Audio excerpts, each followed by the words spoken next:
निकाल दीजिए पाकिस्तान के सारे बयान और यहां हमारा विरोध करने वाले लोगों के बयान फुल स्टॉप कॉमा के साथ एक है। क्या कहेंगे इसको? और बुरा लगता है सच बोलते हैं तो। पाकिस्तान के साथ सुर में सुर मिला दिया जाता है। आदरणीय अध्यक्ष जी, देश हैरान है। कांग्रेस ने पाकिस्तान को क्लीन चिट दे दी है।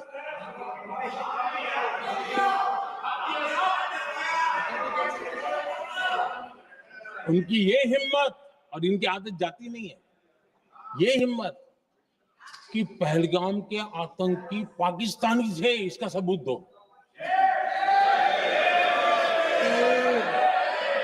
क्या कह रहे हो तुम लोग? तो कौन सा तरीका है? और यही मांग पाकिस्तान कर रहा है जो कांग्रेस कर रही है।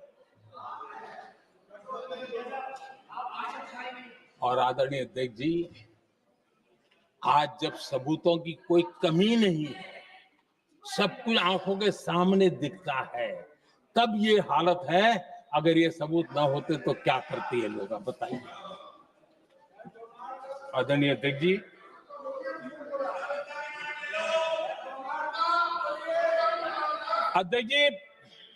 ऑपरेशन सिंदूर के एक पार्ट की तरफ तो चर्चा भी बहुत होती है, ध्यान भी जाता है, लेकिन देश के लिए कुछ गौरव की क्षणें होती है, ताकत की परिचय होता है, उसकी तरफ भी ध्यान जाना बहुत आकर्षित है।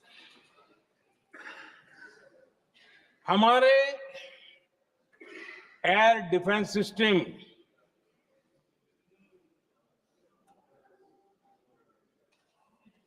दुनिया में इसकी चर्चा है।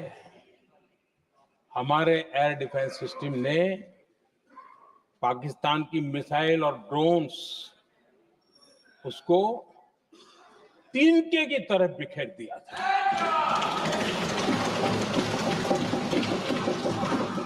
आदरणीय अध्यक्ष जी, मैं एक आंकड़ा आज बताना चाहता हूं, पूरा देश गर्व से भर जाएगा। कुछ लोगों का क्या होगा मैं नहीं जानता, पूरा देश गर्व से भर जाएगा। 9 मई को पाकिस्तान ने करीब 1000 मिसाइलों और आर्म्ड ड्रोन्स के भारत पर बहुत बड़ा हमला करने की कोशिश की। 1000 ये मिसाइलें भारत के किसी भी हिस्से पर गिरती तो वहां भयंकर तबाही मचती, लेकिन 1000 मिसाइल्स और ड्रोन्स को भारत ने आसमान में ही चूर चूर कर दिया।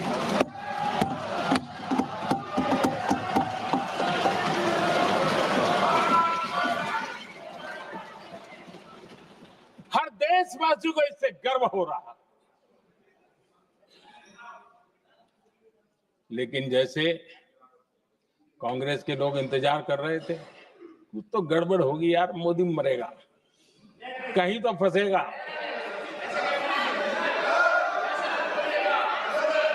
पाकिस्तान ने आदमपुर एयरबेस पर हमले का झूठ फैलाया, उस झूठ को बेचने की भरपूर कोशिश की, पूरी ताकत नहीं लगा दी। मैं अगले ही दिन आदमपुर पहुंचा और खुद जाकर के उनके झूठ को मैंने बेनकाब कर दिया। तब जाकर के उनको अकल ठिकाने लगी कि अब ये झूठ चलने वाला नहीं है। आदरणीय अध्यक्ष जी, जो हमारे छोटे दलों के साथी हैं, जो राजनीति में नए हैं, उनको कभी शासन में रहने का अवसर नहीं मिला, उनसे कुछ बातें निकलती मैं समझ सकता, लेकिन कांग्रेस पार्टी ने इस देश में लंबे समय तक राज किया है। उसको शासन की व्यवस्थाओं का पूरा पता है, उन चीजों से वो निकले हुए लोग हैं, उनके लिए शासन व्यवस्था क्या होती है इसकी समझ पूरी है, अनुभव है उनके पास। उसके बाद भी विदेश मंत्रालय तुरंत जवाब दे, उसको स्वीकारना नहीं। विदेश मंत्री जवाब दे, इंटरव्यू दे, बार बार बोले, उसको स्वीकारना नहीं। गृह मंत्री बोले, रक्षा मंत्री बोले, किसी पर भरोसा नहीं। जिसने इतने सालों तक राज किया, उनको देश की व्यवस्थाओं पर अगर भरोसा नहीं है, तब शक उठता है कि क्या हालत हो गई है इनकी। आदरणीय अध्यक्ष जी, अब कांग्रेस का भरोसा पाकिस्तान के रिमोट कंट्रोल से बनता है और बदलता है।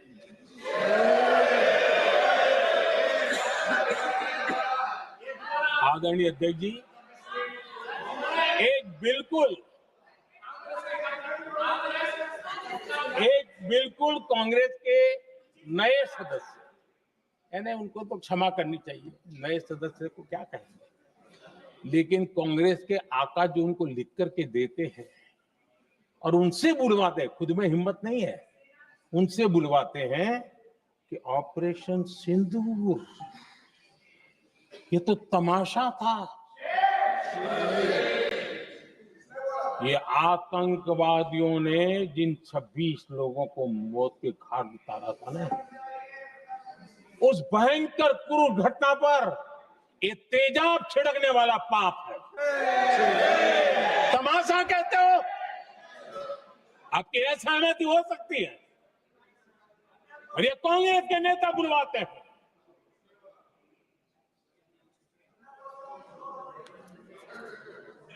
आदरणीय अध्यक्ष जी, पहलगाम के हमलावरों को कल हमारे सुरक्षा बलों ने ऑपरेशन महादेव करके अपने अंजाम तक पहुंचाया।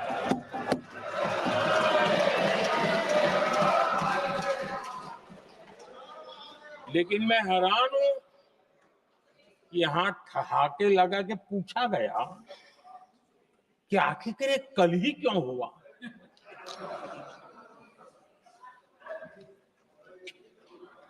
अब ये क्या हो गया है, मुझे समझ नहीं आ रहा है। क्या ये ऑपरेशन के लिए कोई सावन महीने का सोमवार ढूंढा गया था क्या? क्या हो गया है इन लोगों? हताशा, निराशा इस हद तक।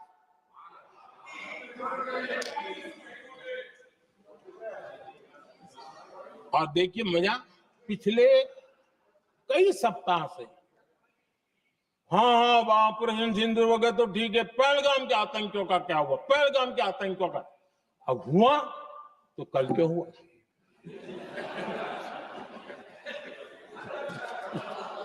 और कल ही क्यों हुआ? क्या हाल है अध्यक्ष जी का। आदरणीय अध्यक्ष जी,